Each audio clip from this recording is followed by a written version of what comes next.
जब तक जन्म नहीं होता तब तक आनंद नहीं होता। आप देखिए ना, जैसे ही भगवान श्री कृष्ण का जन्म हुआ, वसुदेव जी के पांव में बेड़ियां और हाथों में हथकड़ियां लगी हुई थी। क्या मजाल कि वहां पक्षी भी प्रवेश कर जाए। पर जब भगवान श्री कृष्ण का प्राकट्य हुआ तो बंधनों में भी इतनी ताकत कहां है कि वो उन्हें बांध सकें जिन्होंने भगवान को थाम रखा। देखिए, सर्दी में घी कितना जम जाता है, कठोर सा हो जाता है।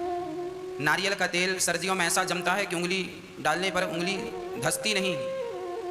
और वही घी, वही नारियल का तेल जब आग के समीप जाता है ना, तो उसका जो कड़ापन था, उसकी जो कठोरता आ गई थी सर्दी के कारण, वो आग के पास जाते ही अपने आप पिघल गई। वो कठोरता ना जाने कहाँ चली गई। बस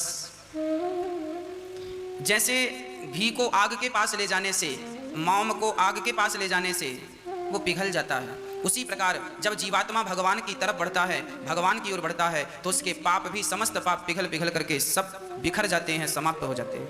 सारे पाप समाप्त हो जाएंगे, सारे पाप पिघल जाएंगे। कब? जब हम ईश्वर के करीब जाना शुरू कर देंगे। हमारा दृढ़ संकल्प जिस दिन हो जाए। वसुदेव जी ने भगवान श्री कृष्ण को जेल में ही देख लिया। भगवान का आदेश है, पिताजी हमें गोकुल छोड़कर आइए। अच्छा, भगवान के जीवन में भी कितना संघर्ष है ना। भगवान श्री कृष्ण कौन है? यत्र योगेश्वरः कृष्णो यत्र पार्थो धनुर्धरः। भगवान श्री कृष्ण की कथा को आप दो तरह से सुनिए और दो तरह से समझिए। भगवान श्री कृष्ण, पहली बार तो हम ये कहें कि भगवान श्री कृष्ण भगवान हैं। थोड़ी देर के लिए हम ये कहें कि भगवान श्री कृष्ण भगवान नहीं, एक सामान्य प्राणी है, सामान्य मनुष्य है। यदि थोड़ी देर के लिए हम ये कहें कि सामान्य प्राणी जानकर यदि कृष्ण को समझा जाए, तो आइए सामान्य भाषा और सामान्य व्यक्तित्व के बारे में भी हम समझ लें, क्या नुकसान है। हम दोनों तरह से समझें। यदि हम भगवान श्री कृष्ण के जीवन को देखें, उनका पूरा जीवन चरित्र देखें, तो देखिए भगवान श्री कृष्ण का जीवन कितना संघर्षमय था। भगवान ने कितना संघर्ष किया। अब बताओ, जिस बच्चे का जन्म जेल में हुआ हो, वो बालक कैसा होगा? जेल में ही जिसका जन्म हुआ हो, कितना दुख होता होगा उस बच्चे को सुनकर कि उसका जन्म जेल में हुआ, उसके माँ बाप को कैद किया एक दुष्ट राजा कंस ने। भगवान का जीवन कितना संघर्षमय था। जन्म लिया, एक बढ़िया सा भजन मैंने सुना, 2 लाइन मुझे याद हैं, वो आपको सुनाता हूँ। दुनिया का दुख हरने वाले भगवान को भी दुख आने पड़ा। दुनिया का दुख हरने वाले भगवान को भी दुख आने पड़ा। सारी दुनिया का दुख दूर करते हैं भगवान श्री कृष्ण, पर देखो आज उनके जीवन में भी दुख है। क्या दुख है? जेल में जन्म, जेल में जन्म हुआ। पिता से कहा, पिताजी मुझे जल्दी से यहाँ से गोकुल ले जाइए। पिताजी धर्म संकट में पड़ गए, बेटा मैं कैसे आपको लेकर जाऊं?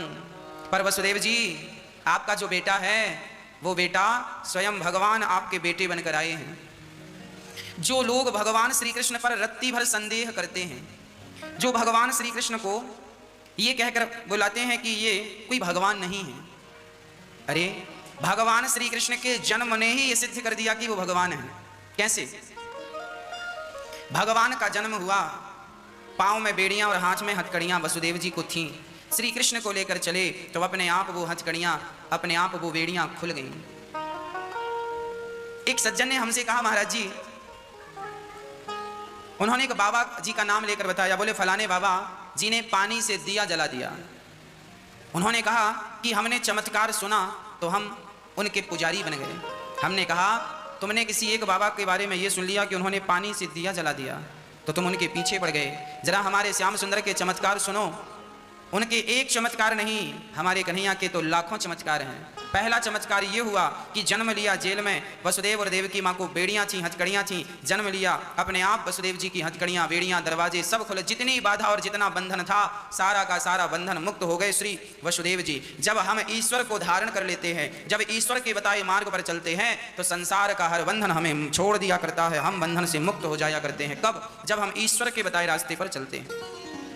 भगवान श्री कृष्ण ने ही कहा वसुदेव जी से कि हमें गोकुल छोड़कर आओ। रास्ता किसने बताया? भगवान ने। और जो व्यक्ति भगवान के बनाए रास्ते पर चलता है वो सदा सुखी रहता है। वो व्यक्ति आज बड़े दुखी हैं जो अपने रास्तों पर चल रहे हैं। अपने रास्ते पर चलोगे, स्वयं के बनाए रास्तों पर चलोगे, डूबोगे। ईश्वर ने बनाया है, ईश्वर ने दो रास्ते बनाए हैं। एक रास्ता है सत्य का, एक रास्ता है असत्य का। सत्य का रास्ता और असत्य का रास्ता, दो रास्ते बनाए हैं। अब आपको निर्णय लेना है कि आपको किस रास्ते पर चलना है। एक अच्छाई का रास्ता बनाया है, एक बुराई का रास्ता बनाया है। आपको निर्णय लेना है आपको किस रास्ते पर चलना है। एक गिलास में शराब भरी है, एक गिलास में दूध भरा है। आपको निर्णय करना है कि आपको क्या पीना है, क्या स्वीकार करना है, दूध पीना है या शराब। दोनों पीने के लिए बनी है। समझदार व्यक्ति दूध पीकर शराब छोड़ देता है और ना समझ व्यक्ति शराब पीकर दूध छोड़ देता है। आपके पास दो विकल्प हैं, दो रास्ते हैं। कौन सा रास्ता स्वीकार करना है वो आपकी स्वतंत्रता है। और ये निर्णय कौन लेगा और कैसे लेगा? बोले जब आप भगवान से जुड़ेंगे तो आपके अंदर ये निर्णय लेने की क्षमता उत्पन्न होगी कि आपको कौन सा मार्ग अपनाना है, कौन सा मार्ग नहीं अपनाना। हाँ, आपको कौन सा मार्ग अपनाना है, कौन सा नहीं, ये निर्णय आपको लेना है। इसलिए जब भगवान श्री कृष्ण को लेकर चले, पांव की बेड़ियां, हथकड़े, सारा बंधन, यशोदा ने कन्या को जन्म दिया, वो माया है, योग माया। कृष्ण को रखकर, श्री कृष्ण को रखकर जब लेकर वसुदेव जी योग माया उस कन्या को लेकर चले तो पुनः बंधन में बंध गए। देखिए बात क्या है, बात यह है कि जब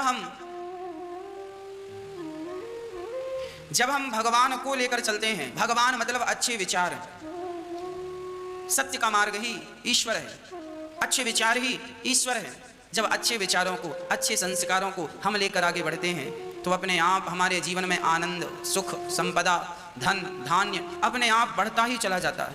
जब हम सत्य के मार्ग पर चलते हैं, भगवान श्री कृष्ण को अपना सर्वस्व मानकर चलते हैं तो धन धान्य सब कुछ अपने आप बढ़ता ही जाता है। और जब हम रास्ता भटक जाते हैं, भगवान को उतार कर, भगवान को छोड़कर माया के पीछे भागते हैं, माया माया, तो क्या होता है? हम पुनः बंधनों में, दुखों में, जंजाल में, कुचक्र में उलझ जाते हैं। वसुदेव जी कन्या को लेकर आए, बंधन में बंध गए। कंस ने पत्थर पर पटकना चाहा, वो हाथ से छूटकर आकाश में चली गई और यहाँ सारे ब्रज में उत्सव चालू हो गया। अभी भगवान छोटे से थे, सारे ब्रज में उत्सव चल रहा है। तभी भगवान की आयु अभी मात्र 6 दिवस की है और भगवान को मारने के लिए पूतना मौसी पधार गई। पूतना लोक बालघिनी राक्षसी रुधिरासना जिघांसया पहरे स्तनं दत्वाप सद्गतिम। पूतना लोक बालघिनी, कंस की एक राक्षसी थी पूतना। ये पूतना कौन है? ये पिछले जन्म की मंथरा है। आनंद रामायण के अनुसार मंथरा त्रेता युग में जो मंथरा थी वही मंथरा द्वापर युग में पूतना बनकर गई। ये मंथरा भगवान आंगन पर लेटे थे, पालने पर टुकुर टुकुर देख रहे थे कि पूतना मौसी अपने स्तनों में जहर लगा कर गई कि बच्चे को कृष्ण को पिलाऊंगी, दूध की जगह जहर पिएगा और कृष्ण मर जाएगा। देखिए, जब हम किसी के साथ बुरा करते हैं, हम किसी के लिए गड्ढा खोदते हैं तो ये भूल जाते हैं कि आज हमने जिनके लिए गड्ढा खोदा है एक ना एक दिन हम भी इसी गड्ढे में गिरेंगे। इसलिए हमारे शास्त्र कभी ये परमिशन नहीं देते, हमारे गुरुजन हमें ये परमिशन नहीं देते कि तुम किसी के साथ बुरा करो। हमें किसी के साथ बुरा नहीं करना चाहिए। बुरा करने की परमिशन हमारे शास्त्र नहीं। पर पूतना बुरा करने चली, दूध पिलाने। अच्छा, पूतना बिल्कुल राक्षसी थी, कुरूपवान थी। पर जब भगवान श्री कृष्ण के समीप आई तो भगवान श्री कृष्ण के समीप बड़ी सुंदर बन ठन करके, सज धज करके पूतना मौसी आई। इतना सुंदर श्रृंगार कर लिया पूतना ने कि मानो साक्षात लक्ष्मी लग रही है। इतनी सुंदर पूतना मौसी लगने लग गई, इतनी सुंदर, बहुत सुंदर लग रही है पूतना मौसी। लोग होते हैं ऊपर से बहुत सुंदर लगते हैं, भीतर से सुंदर नहीं होते।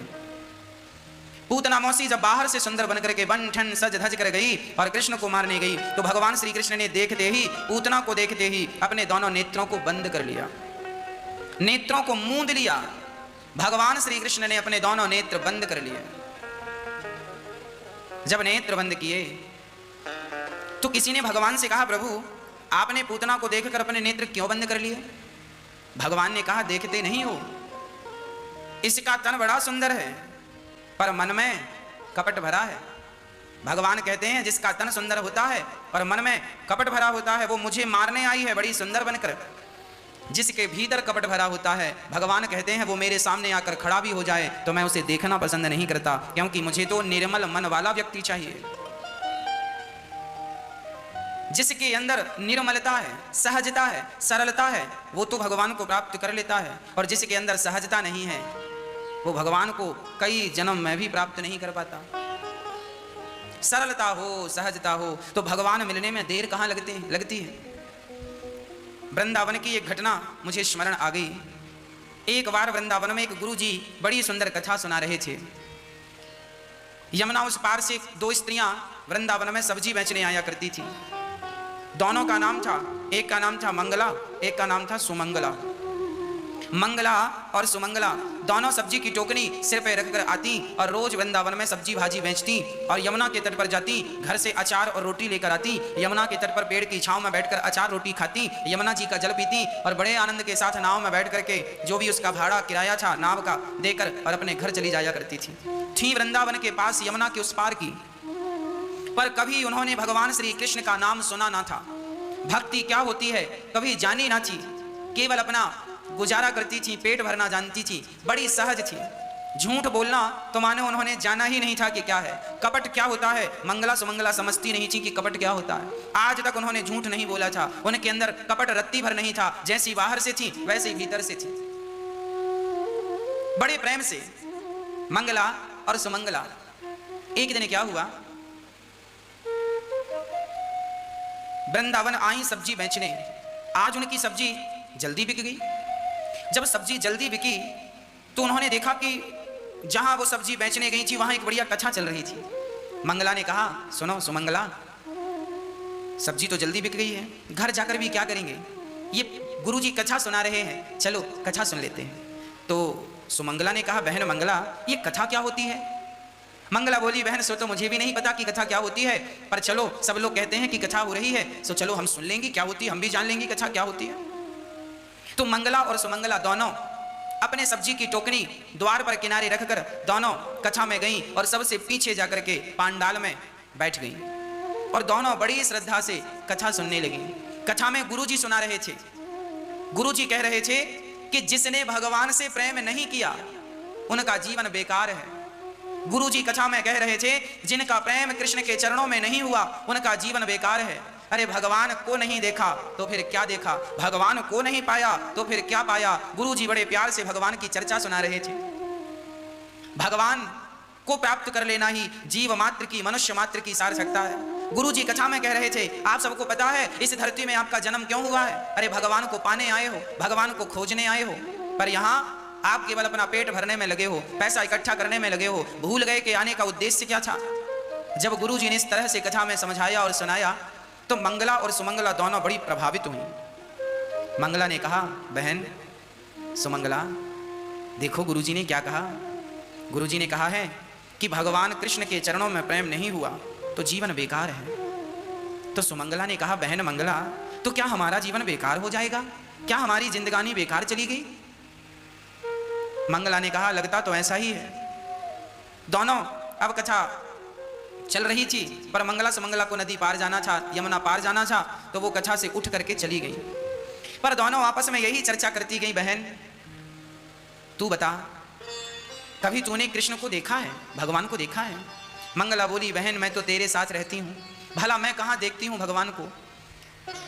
तो सुमंगला बोली, बहन मंगला फिर ये बताओ कि यदि हम भगवान को देखना चाहें, गुरुजी ने कहा है भगवान को नहीं देखा, भगवान से प्रेम नहीं किया तो जीवन बेकार है।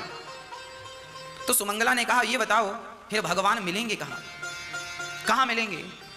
तो मंगला ने कहा, मुझे लगता है कि भगवान साधु संतों के पास जरूर होंगे, जरूर मिलेंगे साधु संतों के पास। अच्छा ठीक है, यमुना के तट पर बैठकर वो अचार और रोटी खा रही थीं और बस यही चर्चा कर रही थी कि हम तो तुच्छ प्राणी हैं, अभागी हैं, हमें कहाँ भगवान मिलेंगे। उन्होंने कहा साधुओं को भगवान मिलते होंगे। तभी यमुना के किनारे के साधु जी आ गए। साधु जी आए, उन्होंने अपना कमंडल, अपना झोला यमुना के तट पर रखा और वो चले गए जंगलों में फ्रेश होने के लिए। डोल डाल चले गए। अब जैसे ही महात्मा जी जंगल में झाड़ियों के बीच में जाकर बैठे तो मंगला सुमंगला बोली, सुनो ये महात्मा जी हैं, इनका सामान यहां रखा है, जरूर भगवान यहीं होंगे। बाबा जी तो यहां से बिल्कुल लंगोटी लगा करके गए हैं, उनके शरीर में तो कोई कपड़ा था नहीं, भगवान तो उन्हें कहीं छिपाया नहीं था, जरूर उनके सामान में भगवान भी होंगे। मंगला बोली चलो जल्दी से। उन्होंने अपनी रोटी अचार छोड़ी और दौड़ कर गई और बाबा जी का जो सामान था, कमंडल खोला सो उसमें कुछ नहीं, झोला निकाला सो उसमें चंदन वंदन था। अरे बहन, इसमें तो भगवान नहीं है झोले में, देखो देखो ध्यान से देखो, भगवान तो बाबाओं के पास होते हैं, भगवान तो साधुओं के पास होते हैं, जरूर इनके पास भगवान होंगे, तुम्हें दिख नहीं रहे होंगे। देखो इतनी भोली भाली जी, उन्हें यह भी नहीं पता कि भगवान कहाँ है। उन्हें लगा साधुओं के पास है और साधु का झोला सामान तो यहीं रखा है। अब साधु जी का झोला पलट दिया पूरा। जब पलटा तो उसमें एक छोटा सा स्टील का डिब्बा था, उस डिब्बे को खोला बड़ी सावधानी से। मंगला ने जैसे ही डिब्बा खोला तो उस डिब्बे के अंदर छोटे से लड्डू गोपाल जी बैठे थे।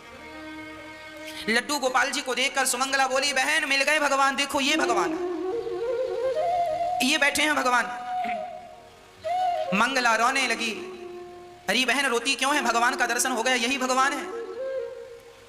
मंगला बोली, हे भगवान, आपको इतने से डिब्बे में बाबा जी ने बंद कर रखा है, हमें तो ऐसा लगता है कि ये बाबा भगवान को डराता और धमकाता है। और देखो तो सही, वो भगवान का पांव टेढ़ा है, लड्डू गोपाल जी का पांव टेढ़ा। मंगला बोली, हे भगवान, आपको डरा धमका करके डिब्बे में रखा है बाबा जी ने, जरूर साधु जी आपको डांटते होंगे। मंगला बोली, प्रभु अभी बाबा नहीं है, बाबा जी अभी नहाने के लिए गए हैं, आप एक काम करो, थोड़ी देर जब तक हम लोग हैं अपना पांव सीधा कर लो, अभी आपको डरने की जरूरत नहीं है, कोई डांटेगा नहीं आपको। आपको आपने डर के कारण अपना पांव टेढ़ा कर रखा है, डिब्बे में बैठते हो, इतने से डिब्बे में आप मेरे साथ चलेंगे तो मैं अपनी टोकनी में बिठाऊंगी आपको। मंगला ने कहा, लगता है भगवान ज्यादा ही डरे हैं। सुमंगला ने कहा, लाओ हम पांव सीधा कर देते हैं। भगवान को पकड़ा और लड्डू गोपाल जी का पांव पकड़ के खींचा सुमंगला ने। और भक्तों, जब सुमंगला ने भगवान श्री कृष्ण का लड्डू गोपाल जी का पांव पकड़ के खींचा, सीधा किया कि प्रभु डरने की जरूरत नहीं है, बाबा नहीं, आप अपना पांव सीधा कर लो, थोड़ी देर आपको अच्छा लगेगा पांव सीधा करके। जब सुमंगला ने पांव सीधा किया तो भगवान उसकी सहजता, उसकी सरलता पर रीझ गए। न जाने कौन से गुण पर दयानिधि रीझ जाते हैं। भगवान उस सुमंगला और मंगला की सरलता पर, सहजता पर रीझ गए। और जब भगवान रीझे तो भगवान, सुमंगला ने जब पांव पकड़कर खींचा तो श्याम सुंदर ने अपने पांव सीधे कर लिए। एक पांव नहीं, एक पांव मंगला ने खींचा तो सीधा हो गया, दूसरा पांव सुमंगला ने खींचा, सीधा हो गया। अब तो भगवान बड़े हो गए, अभी टेढ़ा पांव था तो छोटे, पांव सीधे हो गए। मंगला सुमंगला ने ठाकुर जी को खड़ा किया। उनकी जो अचार रोटी बची थी, खाने के बाद जो बचा था वो पूरा खा नहीं पाई। जो अचार रोटी बची सो उन्होंने कहा, प्रभु हमें लगता है आप भूखे हैं, आप खाइए। तो भगवान उनके प्रेम में रीझ कर उनकी बासी रोटी अचार है ना, भगवान खाने लगे। गोपाल जी का मुंह खुला और वो भगवान को खिलाने लगी। भगवान उनकी तरफ देखकर मुस्कुराते जा रहे हैं, मुस्कुराते जा रहे हैं और मंगला सुमंगला खिलाती जा रही है। तब तक बाबा जी जंगलों से, झाड़ियों से निकलकर आ गए। और जब आए, बाबा जी ने देखा कि हमारे झोले के पास दो महिलाएं खड़ी हैं। बाबा जी तुरंत, अरे कौन है, चोर हो क्या, क्या चुराने आए? बाबा जी दौड़े, पकड़ो पकड़ो। अब मंगला सुमंगला बोली, बहन भागो, भगवान को वहीं, प्रभु फिर मिलेंगे हम आपसे, कभी दर्शन होगा। भगवान को वहीं छोड़कर मंगला सुमंगला भागी और अपनी टोकनी उठाकर तुरंत भाग गई। अब बाबा जी बड़े गुस्से में आए, देखा तो पूरा सामान नीचे पड़ा, झोला दूर पड़ा। अब झोला उठाया, बाबा जी ने चंदन रखा, भगवान जी का डिब्बा देखा तो डिब्बा खुला, देखा अरे डिब्बा खुला है, भगवान कहाँ है? यहां वहां देखा तो भगवान पड़े थे बालू में। अब जैसे ही महात्मा जी ने अपने भगवान जी डिब्बे में रखे तो भगवान डिब्बे में आए ही ना। अब डिब्बे से पांव बाहर निकल जाए, बाबा जी को लगा भगवान डिब्बे में नहीं आ रहे। ध्यान से देखा तो भगवान के दोनों पांव सीधे थे। बाबा जी चरणों में गिर पड़े, प्रभु ये क्या लीला है? तब मंगला ने आवाज लगाई, बाबा जी भगवान को इतना डराना मत, आपने डरा कर रखा था ना, टेढ़ा पांव करके बैठे थे, हमने पांव सीधा किया है, अब उनको पांव टेढ़ा ना करवाना। मंगला ये कहकर चली गई और वो साधु बस एक नजर से मंगला और सुमंगला को देखते रहे। रुक जाओ रुक जाओ, मुझे अपने चरणों की धूल ले लेने दो। मंगला सुमंगला नहीं रुकी, नहीं रुकी, चली गई। उन्हें लग रहा था बाबा जी कहीं हमें पकड़कर मार ना लगाएं, पर बाबा जी साधु महात्मा बोले, हे नाथ, हमारी सारी जिंदगी निकल गई आपकी सेवा करते करते, पर कभी आपका पांव हम सीधा ना कर पाए, कभी आपको भोग हम ना लगा पाए। और ये दो गांव की स्त्रियां, इन्होंने आपको अचार रोटी का भोग लगाया और आपने भोग ग्रहण किया, उनके कहने से अपना पांव सीधा कर लिया। वो महात्मा भगवान के चरणों में गिरकर प्रणाम करते हुए कहते हैं, नाथ, मैं अभागा हूं, मैंने सिर्फ आपको अपने झोले में रख करके केवल ढोया है। जैसा प्रेम उन लोगों ने कर लिया आपसे, जितनी सहजता जितनी सरलता उनमें थी, शायद वो सहजता वो सरलता मेरे भीतर नहीं आई, जिसके कारण आपने मुझे कभी दर्शन नहीं दिया। हम सदा आरोप लगाते हैं, प्रभु आप मिलते क्यों नहीं हो, आप दर्शन देते क्यों नहीं हो। क्या बताएं, वो सरल भाव से वो सहज भाव से हम पुकारते नहीं, पर भगवान हमें दर्शन देते नहीं।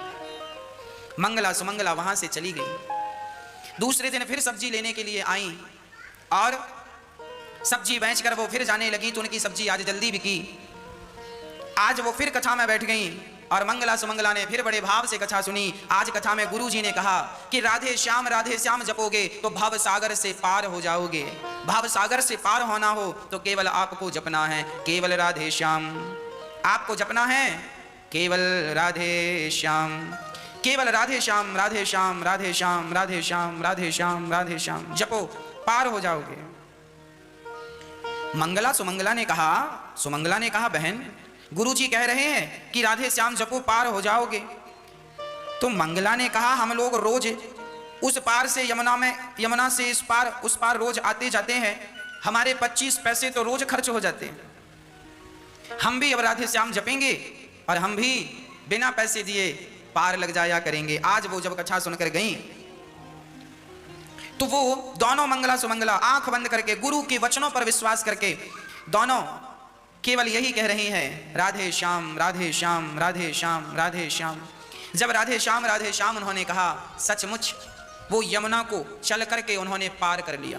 अब तो दोनों नाचने लगी कि हमारे तो 25 पैसे आने के और 25-50 पैसे रोज के बचने लगे। खूब नाचने लगी। अब वो आए तो राधे श्याम, उनके राधे श्याम में पूर्ण विश्वास था कि मेरे कृष्ण मुझे डूबने नहीं देंगे। ये विश्वास यदि जम जाए कि मेरा परमात्मा मुझे डूबने नहीं देगा, तो बस मंगला सुमंगला को डूबने नहीं, यमुना में भी वो चलकर पार हो गई, पानी में डूबी नहीं। एक दिन मंगला ने कहा, बहन सुमंगला, गुरुजी की कृपा से हमने बहुत पैसे बचाए हैं, अब गुरुजी को घर बुलाकर गुरुजी का भोग लगाते हैं। मंगला बोली, तो मैं तैयारी करती हूँ, तुम जाओ गुरुजी को लेकर आना। मंगला गई, वृंदावन आई, गुरुजी को पकड़ा, गुरुजी से कहा, गुरुजी हमारी कुटिया पे चरण रखो, हम आपको भोजन करा के कुछ दान दक्षिणा देना चाहते हैं। गुरुजी को लगा अच्छी दान दक्षिणा मिल जाएगी, सो गुरुजी बोले ठीक है चलो। अब वो मंगला आज अकेली आई थी, सुमंगला काम पे लगी थी तैयारी पे। गुरुजी चले, सुबह का वक्त था। अब गुरुजी यमुना के तट पर पहुंचे तो गुरुजी ने देखा कि वहां कोई नाव तो थी नहीं। तो गुरुजी ने मंगला से कहा, बेटी तुम हमें बिना नाव के उस पार कैसे लेकर जाओगी। मंगला ने कहा, गुरुजी आपने ही तो हमें सबसे बड़ी नौका प्रदान की है। कौन सी नौका।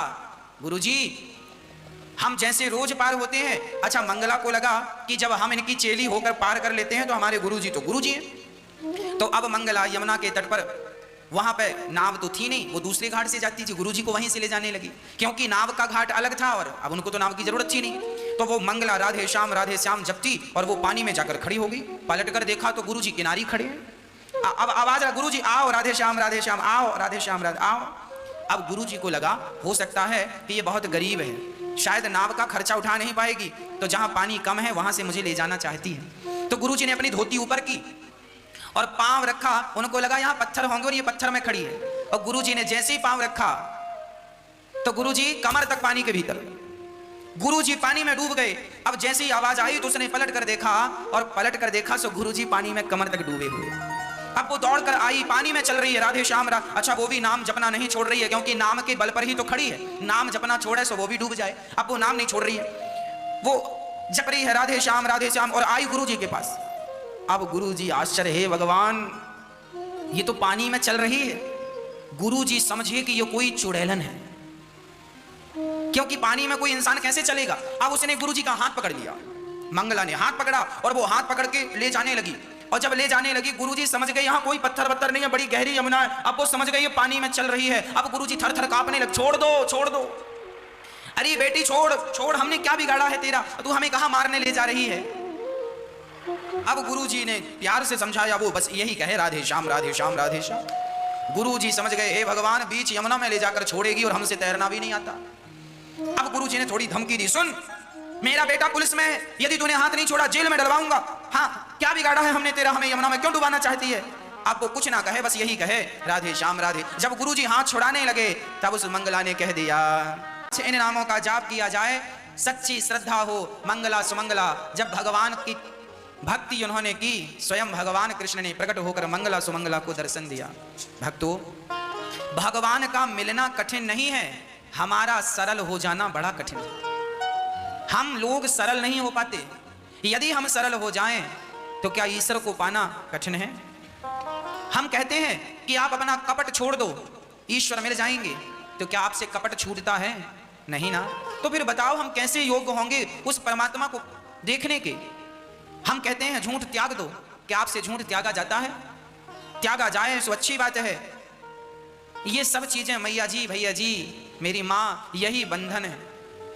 इसलिए कहता हूं सब छोड़कर एकाग्र चित्त से केवल कृष्ण का चिंतन, हे कृष्ण आप ही हमारे सर्वस्व हैं, तुम ही माता हो, तुम ही पिता हो, हे श्याम सुंदर आप ही हमारे सब कुछ हैं, हमारा आपकी सिवाय से धरती पर कोई नहीं है। यदि हमारा कोई है इस संसार में सिर्फ आप हमारे हैं। आप लोगों ने जिनसे संबंध जोड़ा है, पति से, पत्नी से, पुत्र से, परिवार से, ये सब आपके अपने नहीं हैं, ये सब यात्रीगण हैं, आज हैं कल रहेंगे, इसकी कोई गारंटी नहीं। पर एक कृष्ण ऐसे हैं जो आपके सदा थे, सदा हैं और सदा रहेंगे। इसलिए केवल परमात्मा को अपना समझकर उनसे रिश्ता जोड़कर केवल उनके लिए ये जिंदगानी हो, फिर देखो जीवन का आनंद क्या है। अभी ये बीमारी चल गई है कोरोना, जानते हो इस कोरोना से क्या पता चल रहा है? हम कहते हैं ना कि संसार में अपना कोई नहीं है, इस कोरोना से पता चल गया। अभी मैंने सुना कुछ दिन पहले कि एक गांव में एक व्यक्ति की कोरोना से मृत्यु हो गई। जब मृत्यु हुई तो उसके कोई रिश्तेदार नहीं आए, यहां तक कि यह स्थिति उत्पन्न हो गई कि उस लाश को कांधा देने वाला भी नहीं मिला। सब डर रहे थे इनको छुएंगे हमें भी कोरोना हो जाएगा। बात भी सही है, ऐसे व्यक्ति को छूना भी नहीं चाहिए, पर देखो बीमारी के माध्यम से ही ये बात समझ आ रही है कि आज इस प्रकार की स्थिति है कि कोई मर जाए तो उसे उठाने के लिए भी लोग जल्दी से तैयार नहीं हो रहे। इसलिए कहता हूँ बीमारी अपनी जगह है, परंतु आप भगवान को किसी भी हाल में ना विसारिए। सच्ची बात यही है, संसार के लोग ना आपके कभी थे ना कभी हैं। संसार के लोग सिर्फ फॉर्मेलिटी करते हैं। संसार के लोग केवल इसलिए आपके साथ खड़े नजर आते हैं क्योंकि उन्हें इस बात का डर होता है कि खड़े नहीं रहेंगे तो जमाना क्या कहेगा। सच्ची बात यह है कि आप जमाने से ना जुड़कर एक कृष्ण से जुड़ जाइएगा। कहते हैं हाथी के पांव में सबके पांव आ जाते हैं, पेड़ की जड़ में पानी डाल देने से समूचे वृक्ष का सिंचन हो जाता है। उसी प्रकार एक कृष्ण के चरण पकड़ लेने से, एक कृष्ण का सहारा, एक कृष्ण को अपना सब कुछ बना लेने से, एक कृष्ण से रिश्ता बना लेने से सबके रिश्ते ठीक हो जाते हैं, बन जाते हैं। हमने भगवान से रिश्ता तोड़कर संसार से रिश्ता जोड़ा तो क्या जोड़ा? अरे जगत से नाता तोड़कर जगन्नाथ से नाता जोड़ दो। हमारे ऋषि मुनि कह गए हैं नाता एक राम जी से दूजा नाता तोड़ दे, आशा एक राम जी की दूजी आशा छोड़ दे। आनंद से जियो आनंद से मरो, भगवान से रिश्ता होगा तो आनंद होगा, भगवान से रिश्ता नहीं होगा सब बेकार लगेगा, व्यर्थ लगेगा। इसलिए एक परमात्मा को, एक कृष्ण, सिर्फ एक, केवल विश्वास की जरूरत है। सरलता और सहजता मंगला और सुमंगला जैसी हो तो भगवान रीझ जाते हैं, पांव सीधा कर लेते हैं, नदी को पार करा देते हैं। परंतु पूतना जैसा कपट यदि अंदर होगा तो भगवान पूतना जैसों को देखना भी पसंद नहीं करेंगे, क्योंकि भगवान ने स्पष्ट कह रखा है निर्मल मन जन सो मोहि पावा, मोहि कपट छल छिद्र ना भावा। भगवान ने कहा मुझे निर्मल मन चाहिए, जिसका हृदय सरल है, सहज है, बिल्कुल कपट रहित है। मेरे अंदर यदि कोई बुराई है, मैं जैसा हूं मैं वैसा आपके सामने हूं। यदि मेरे अंदर कोई बुराई है तो मैं कह देता हूं कि मेरे अंदर ये बुराई है। मैं कामी हूं, सो मुझे कहने में बुराई नहीं है, मुझे कहने में कोई लज्जा नहीं है कि मैं कामी हूं।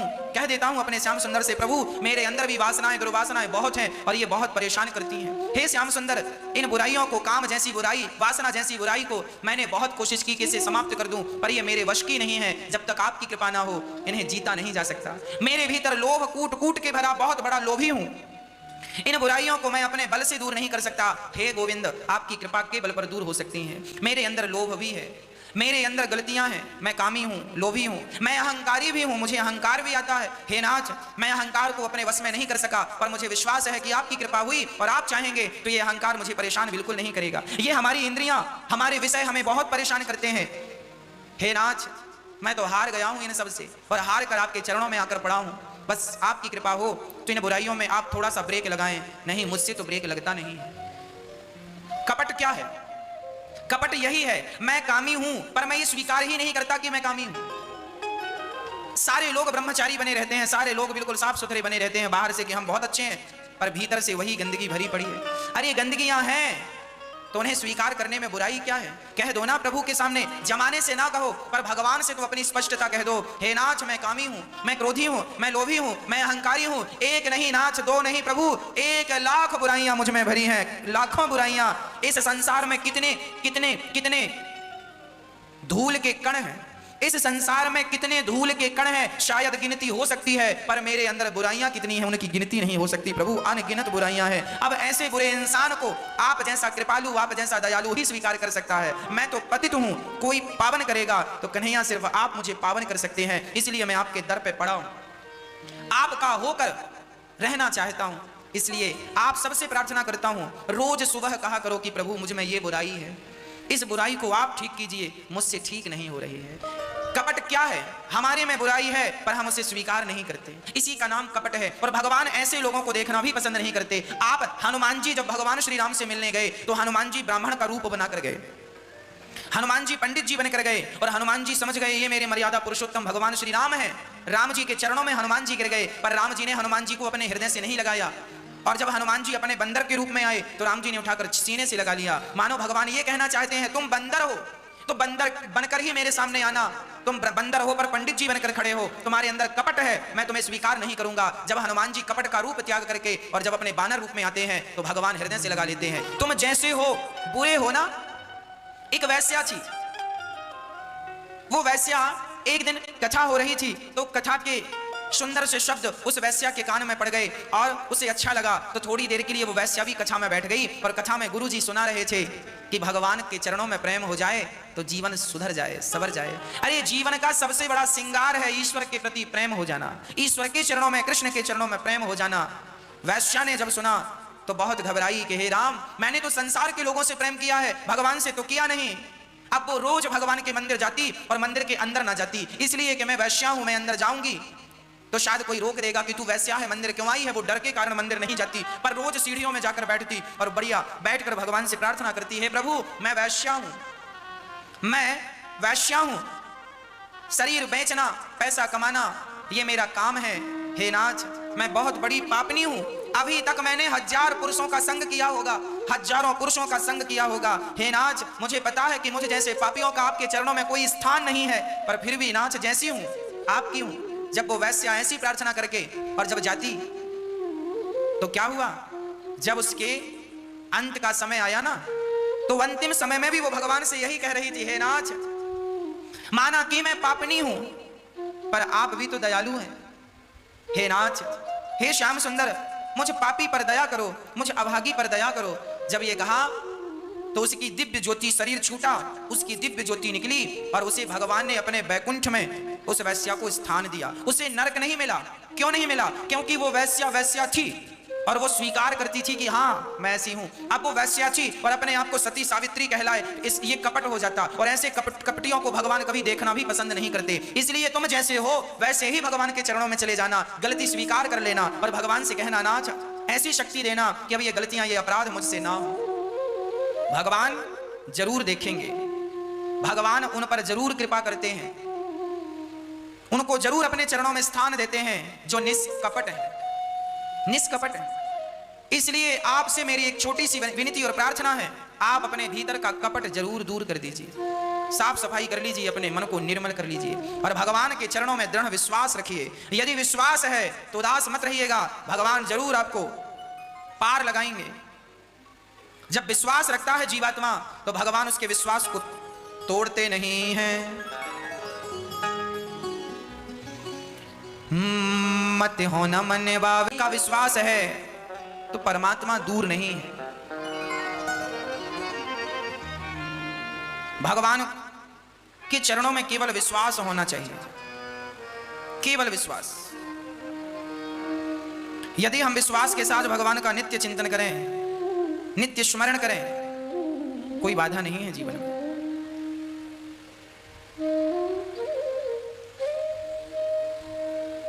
एक मोची था, जूता सिलने का काम मोची भाई करते थे। उनके घर के सामने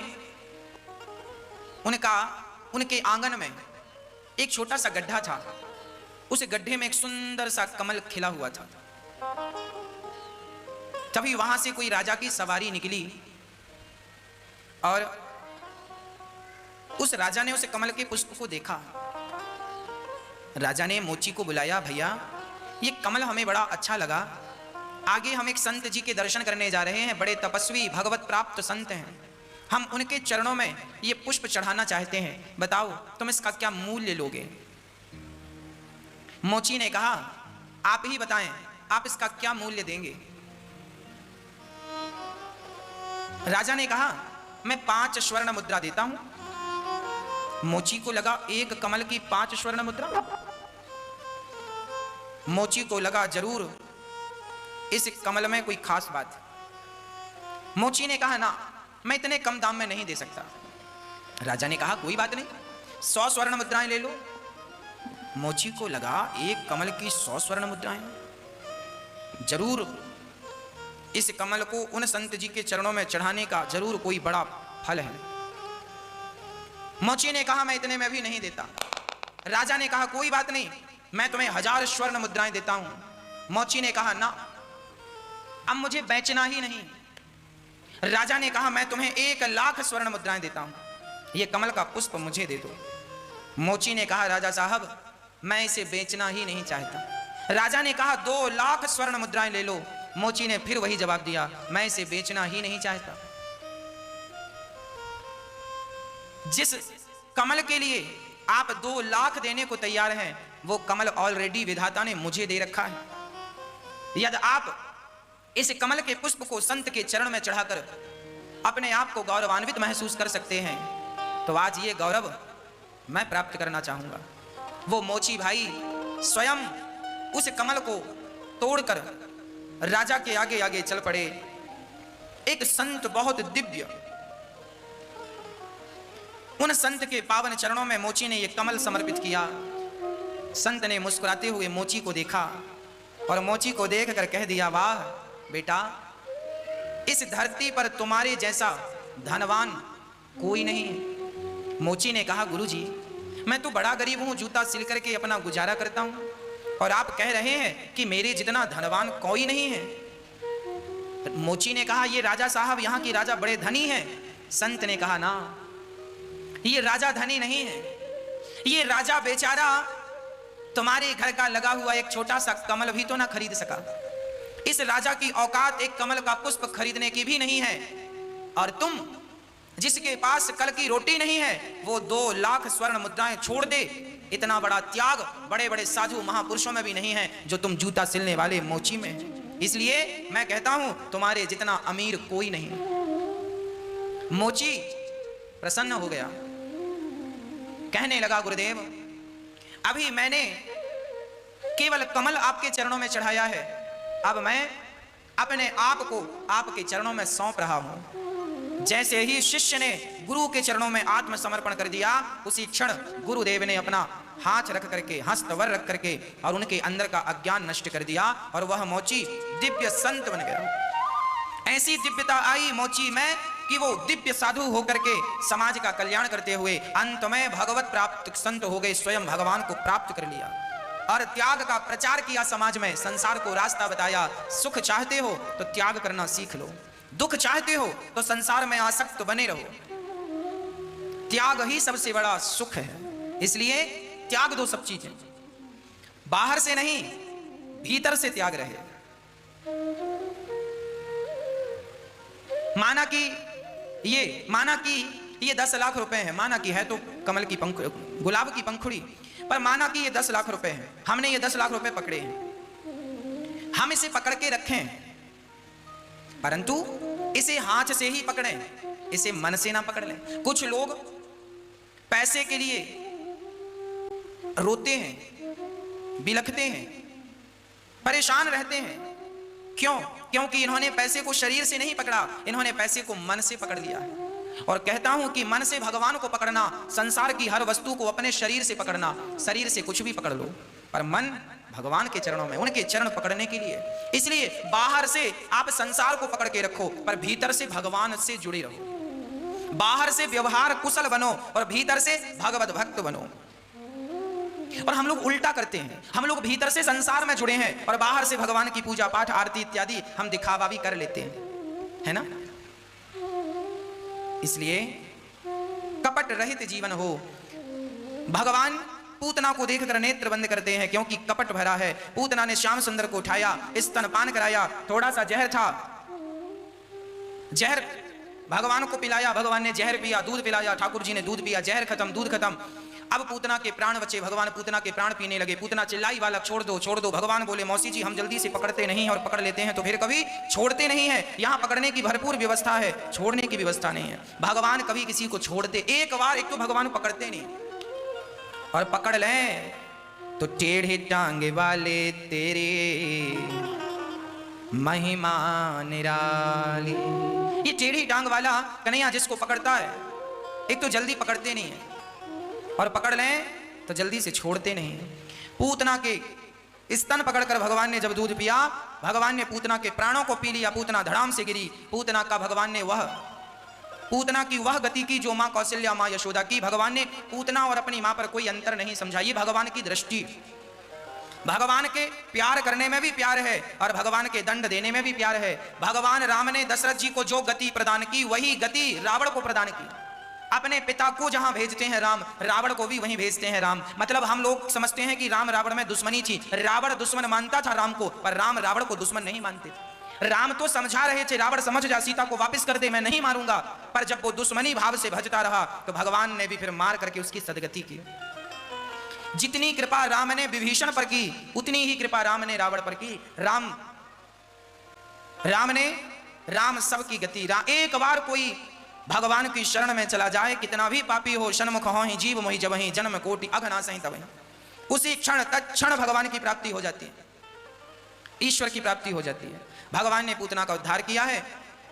पश्चात भगवान श्री कृष्ण को मारने के लिए शकटासुर आए हैं, और शकटासुर भगवान को मारने के लिए आए, छकड़े पर बैठे। भगवान ने शकटासुर का उद्धार कर दिया, शकटासुर का उद्धार कर दिया। तृणावर्त आए, तृणावर्त का उद्धार कर दिया। नामकरण संस्कार, नामकरण संस्कार, जब भगवान थोड़ा बड़े हुए तो भगवान का संस्कार हुआ। हमारे सनातन धर्म में 16 संस्कारों की पद्धति रही है। सबसे पहला संस्कार होता है गर्भाधान संस्कार। जिस दिन पिता के द्वारा मां गर्भवती होती है, उस दिन को भी संस्कार कहते हैं। जिसे दुनिया भोग कहती है, उसे हम सनातन धर्म के लोग संस्कार कहते हैं। क्योंकि हमारे यहाँ स्त्री पुरुष का संबंध केवल अपने विषय वासनाओं की तृप्ति के लिए नहीं, बल्कि एक अच्छी संतान को उत्पन्न करने के लिए संपर्क होता है, संबंध बनते हैं, ताकि हम देश को एक ऐसी संतान दे सकें जो देश का कल्याण कर सके, समाज का उत्थान कर सके। जब आप भगवान का भक्त पैदा करने के लिए भोग भोगते हैं, तो आपका भोग भोगना भक्ति से जुड़ने से वो भोग भी भक्ति हो जाता है। प्रिय भक्तों, संस्कारवान व्यक्ति सर्वत्र पूज्य होता है और संस्कारहीन व्यक्ति कहीं सम्मान नहीं पाता। इसलिए संस्कार जरूरी है। बिना संस्कारों का जीवन व्यर्थ है। आप भी अपने बच्चों को संस्कार दीजिएगा। सवेरे जल्दी उठने के संस्कार दीजिएगा, सुबह जल्दी स्नान करने के संस्कार दीजिएगा। लघु शंका जाए तो हाथ मुंह धुलने के संस्कार दीजिएगा। आपके बच्चे जब शौच क्रिया, आप सभी से मेरी प्रार्थना है, ये सभी के लिए ज्ञान है, शास्त्रों का उचित ज्ञान। जब आप लघु शंका जाएं, बाथरूम जाएं, तो कुल्ला करके और हाथ पांव धुलकर आएं, तब आप शुद्ध माने जाएंगे। और आप जब शौच क्रिया करने जाते हैं तो शौच के बाद तो आपको स्नान करना चाहिए। बिना स्नान किए आप शुद्ध नहीं होते। आप दिन में 2 बार शौच के लिए जाएं तो 2 बार स्नान करें, 3 बार जाएं तो 3 बार करें स्नान। बिना स्नान किए आप बाहर ना घूमें। आप अशुद्ध अवस्था में घूमेंगे, आप अशुद्ध रहेंगे, तो अशुद्ध व्यक्ति के अंदर ही संसार की हर गंदगी प्रवेश करती है। कलयुग खोपड़ी में बैठ जाता है। आपके अच्छे विचार, देखिए कुत्ता जब बैठता है ना तो पूंछ से साफ करके बैठता है। गंदी जगह में बताइए कि आप बैठते हैं? गंदी जगह में तो कुत्ता भी नहीं बैठता। तो गंदे खोपड़ी में अच्छे विचार कैसे आएंगे? इसलिए आप पहले शुद्ध तो बनिए। पहले शरीर को शुद्ध कीजिए, मन को शुद्ध कीजिए। शौच के बाद स्नान करेंगे तो शुद्धता बनी रहेगी। जब शुद्ध रहेंगे तो अच्छे विचार आपके अंदर आएंगे। और आप शुद्धता का ध्यान नहीं देते, खान पान का ध्यान नहीं देते, तो आपके विचार कैसे होंगे? अच्छे विचारों की तो आपसे अपेक्षा नहीं रख सकते हम, गंदे विचार ही होंगे। और आज समाज संसार में गंदा वातावरण बनता जा रहा है। लोगों के विचार, लोगों के अंदर की अच्छाइयां समाप्त होती जा रही हैं। हाँ भक्तों, लोग अपने कर्तव्य भूलते जा रहे हैं। आज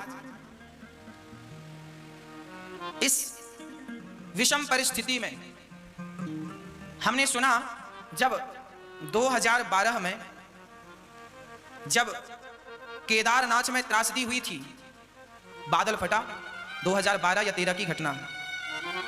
हमने सुना था अखबारों और न्यूज चैनलों के माध्यम से कि जब केदारनाथ में बादल फटे और वहां पानी आया, हजारों लोग पानी में बह गए।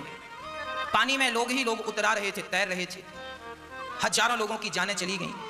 तभी सुनने में यह भी आया कि कुछ लोग उन लाशों के जेब से पैसे निकाल रहे थे, उन महिलाओं के गले से सोने की चैन उतार रहे थे। मतलब एक तरफ व्यक्ति मर रहा है, बचने के लिए गिड़गिड़ा रहा है, जान बचाने के लिए तरस रहा है, और लोगों को लूटने की मची है। उस समय की घटना मुझे याद है, सो मैंने आपको कही। अभी कोरोना काल में जहां चारों तरफ कोरोना चल रहा है, जिस व्यक्ति को कोरोना हो गया है वो जिंदगी और मौत से लड़ रहा है। पर आज के विषम परिस्थिति में भी हॉस्पिटलों के रेट आसमान छू रहे हैं। एक व्यक्ति का इलाज, एक सामान्य कमरे का आज रेट हॉस्पिटलों में 50,000 पर डे रखा गया है। हमारे परिचित के एक सज्जन भर्ती हैं, उनके एक दिन का किराया 50,000 है। और हमारी उनसे बात हुई तो उन्होंने कहा यहां कोई देखने भी नहीं आता, सिर्फ ऑक्सीजन लगा है, कई बार वो भी बंद हो जाता है, केवल ऑक्सीजन लगा है, और उस कमरे में हम पड़े हैं, उसका 50,000 रुपए किराया लिया जा रहा है। कोई अपनी जिंदगी और मौत से जूझ रहा है और किसी को पैसे कमाने की पड़ी है, कमा लो, संकट आया लूट लो, जितना लूटना है लूट लो। इंसानियत समाप्त हो गई। ना कोई किसी की जिंदगी की तरफ देखता है, ना कोई किसी की गरीबी देख रहा है, ना कोई किसी के आंसू देख रहा है। बस लोगों को अवसर मिला है कमाने का, कमा लो। हम तो केवल यही प्रार्थना करते हैं कि देखो, किसी भी हाल में हमें अपने संस्कार नहीं भूलने चाहिए। इंसान का धर्म है इंसान के काम आना। जो व्यक्ति, जो इंसान के काम ना आया, अपनों के काम ना आया, वो इंसान किस काम? पैसों का क्या करोगे? बांध कर ले जाओगे? कौन ले गए बांध कर? कि तुम तैयारी कर रहे हो बांध कर ले जाने की? बांध कर आज तक कोई नहीं ले गया, तुम भी नहीं ले जाओगे। पर प्रार्थना है मेरी, इंसानियत का परिचय हम सबको देना चाहिए। इंसानियत का परिचय सदा हम देते रहें। प्यासे को पानी, भूखे को भोजन और बीमार को इलाज। यदि आप डॉक्टर हैं तो आपका धर्म है कि आप मरीज का इलाज करें। हमारे देश का जवान देश की रक्षा करता करता वो चाहे तो मैदान छोड़कर भागकर अपनी जान बचा सकता है, पर नहीं, वो मानता है इस बात को कि मेरे सीने में गोली लग गई तो मैं देश के लिए शहीद हो जाऊंगा, वीर गति को प्राप्त कर लूंगा, इसी से मेरी सदगति हो जाएगी। और वो मैदान छोड़कर भाग करके चाहता तो अपनी जान बचा सकता था, पर नहीं, वो खड़ा रहा और सीने में गोलियां खाता रहा, भागा नहीं। उसी तरह जैसे देश के जवान डटकर मरीजों की रक्षा, जैसे देश का जवान देश की रक्षा करता है, उसी प्रकार डॉक्टरों को चाहिए कि इस विषम परिस्थिति में हमारे देश के हर व्यक्ति की रक्षा करें, उनके प्राणों की रक्षा करें। प्राण तो हम सभी के एक न एक दिन जाने हैं, पर किसी की रक्षा के लिए प्राण चले जाएं तो वो प्राण जाना भी सफल है। यही है वीर गति। ऐसे लोगों को भगवान अपने धाम में स्थान देते हैं। वो लोग बिना पुण्य के, बिना दान के, बिना यज्ञ जप तप के मुक्त हो जाते हैं, जो ऐसी सोच रखते हैं कि इनके प्राण की रक्षा। एक बार मैं इतिहास उठाकर आपको बोल रहा हूं, भगवान राम का इतिहास सुनिएगा। एक राजा थे भगवान राम के वंश में, राम के पिता के पिता के पिता श्री दिलीप जी। दिलीप, ये जो दिलीप थे ना, ये दिलीप जो थे, इनके कोई संतान नहीं थी। ये रघुवंश का इतिहास बोल रहा हूं। राजा दिलीप के कोई संतान नहीं थी। गुरु जी से कहा, वशिष्ठ जी से, गुरु जी मैं क्या करूं? तब दिलीप जी से गुरु वशिष्ठ ने कहा, जाओ तुम गौ की सेवा करो, यदि गाय की सेवा करोगे तो तुम्हें संतान होगी। ठीक है गुरु जी। एक गाय गुरु जी ने दे दी, जाओ ये गाय है। अब दिलीप स्वयं उस गाय को चराने ले जाते और गाय को नहलाते, गाय के चरण दबाते, गाय की सेवा करते राजा दिलीप। एक दिन जंगल में ये गाय चराने गए और राजा दिलीप एक पेड़ की छांव में बैठ गए और गाय चरती चरती जंगल में जरा अंदर चली गई कि वहां एक शेर आ गया और शेर गाय पर झपट्टा मारा और गाय को उसने पकड़ लिया। गाय चिल्लाई, राजा दिलीप दौड़े और दौड़ करके खड़े हो गए, शेर गाय को छोड़ दो। शेर ने गाय को छोड़ दिया। शेर ने कहा, राजन ये मेरा शिकार है, मैं भूखा हूं, मैं इसे खाऊंगा जरूर। दिलीप ने कहा, ना, जंगल में और पशु हैं, आप उनको क्यों नहीं खा लेते? ये हमारी गाय है, हम इसकी रक्षा करते हैं। शेर ने कहा, आज मुझे कोई शिकार मिला नहीं, मैं भूख से मर रहा हूं, मैं इस गाय को खाऊंगा। शेर ने फिर उसकी गर्दन पकड़ ली। दिलीप ने कहा, शेर मैं तुम्हें मार डालूंगा। शेर ने कहा, वाह हमारा अपराध, आप राजा हो, ये बताओ हमारा अपराध क्या, हमें क्यों मारोगे आप? हम शेर हैं और भूखे को भोजन मिल जाए तो क्या उसे आप मार दोगे? दिलीप ने कहा, अब धर्म संकट है, अब क्या करें? शेर ने कहा, हम गाय को छोड़ सकते हैं यदि हमें कोई और किसी का मांस मिल जाए तो। अब उस जंगल में और कोई नहीं था। तब दिलीप, वो गैया दिलीप की तरफ बड़ी प्रेम की दृष्टि से देख रही थी, मानो वो गाय कह रही थी कि मेरे प्राणों की रक्षा करो। तब दिलीप ने कहा, ठीक है, क्या मुझे खा लेने से तुम्हारा पेट भर जाएगा? शेर ने कहा, हाँ मैं तुम्हें खा लूंगा तो भी मेरा काम चल जाएगा, मैं गाय को छोड़ दूंगा। तो दिलीप ने कहा, ठीक है, तुम गाय को छोड़ दो और मेरा मांस खा लो। एक राजा, समझिएगा, एक सम्राट राजा जिसके वश में सारी पृथ्वी थी, उसने कहा एक गाय की रक्षा करने के लिए उन्होंने अपनी बाजी लगा दी कि नहीं? ये इतिहास के पन्नों में, हमारे ग्रंथों में ये कथा दर्ज है। क्या किया? राजा दिलीप ने कहा, आप मेरा मांस खा लीजिए। शेर आया और राजा की गर्दन पकड़ के, जो सामान्य व्यवहार शेर करता है, वो गर्दन पकड़ के मरोड़ने लगा। राजा दिलीप ने कोई उत्तर नहीं दिया, जबकि चाहते तो वो अपने प्राणों की रक्षा करने के लिए तलवार चला सकते थे, पर नहीं, उन्होंने वचन दे दिया। ये वही दिलीप हैं, दशरथ जी के पूर्वज हैं, ये प्राण जाए पर वचन न जाए। अरे एक राजा मरने को तैयार हो गया, जब गर्दन पकड़ के मरोड़ना चाहा शेर ने, तब उस गाय के अंदर से स्वयं भगवान नारायण प्रकट हो गए। वाह दिलीप, तुम्हारी गैया सुरक्षित है, आज हम ही तुम्हारी गैया बनकर तुम्हारी परीक्षा लेने आए हैं। तुमने एक गाय के लिए अपने प्राणों को भी संकट में डाल दिया। आपके जैसा दयालु राजा हमने नहीं देखा। बताओ तुम्हें क्या चाहिए? राजा ने कहा, महाराज हमें संतान नहीं है। तब दिलीप जी के यहां संतान हुई। हाँ, और जब दिलीप जी के यहां संतान हुई, इन्हीं के पुत्र हुए हैं रघु, जिनके नाम से रघुवंश चला है ना। ये दिलीप उच्च कोटि के राजा थे। कहने का अर्थ यह है, ये हमारे ग्रंथों की कथाएं हैं। ऐसा हुआ है कि किसी की रक्षा के लिए अपने प्राण का बलिदान दे देना। बस भक्तों, हम आज ये कोरोना जैसी विषम परिस्थिति में हम एक दूसरों का सहयोग करना ना भूलें, हम इंसानियत का परिचय देना ना भूलें। सब प्रकार से सबकी हम मदद करें और भगवान से प्रार्थना करें, हे प्रभु जल्दी से ये बुरा वक्त, कोरोना जैसी महामारी जल्दी से समाप्त हो जाए और फिर सबके जीवन में खुशहाली हो, आनंद हो, सुख हो। भगवान निष्कपट भाव से अपनी लीला कर रहे हैं और संस्कार की चर्चा हमने आपसे की थी। सो संस्कार कभी मत भुलाइएगा। बच्चों को ऐसा संस्कार दीजिएगा कि बेटा तुम बड़े से बड़े पद में जाना, देश के लिए बड़ा सा बड़ा काम करना, पर कभी किसी के साथ गलत ना करना, भ्रष्टाचार ना करना, पापाचार ना करना, दुर्व्यवहार ना करना, किसी से ऐसा शब्द ना कह देना कि उसे बुरा लग जाए। जानते हो आज मैं एक बात पर चिंतन कर रहा था सुबह सुबह। आज मेरे दिमाग में एक बात आई और मैं सोचा कि मैं आपसे वो बात शेयर करूंगा, आपसे जरूर कहूंगा। आज मेरे अंदर एक बात आई, मैंने सोचा कि आज मैं आप लोगों को एक नई बात बताऊंगा। मुझे पता है कि ये जो बात मैं आपसे बताने जा रहा हूं, ये जो मैं आपको कहने जा रहा हूं, ये बात, इसकी कीमत क्या होगी? कम से कम 18 से 20 करोड़ रुपए की एक बात है ना? 18 से 20 करोड़ रुपए की, आज मैं 20 करोड़ रुपए की एक बात आपको कहने जा रहा हूं। इसकी कीमत, आज तक मैंने इतनी महंगी बात आपसे नहीं की, आज पहली बार मैं 20 करोड़ की बात आपसे कहता हूं।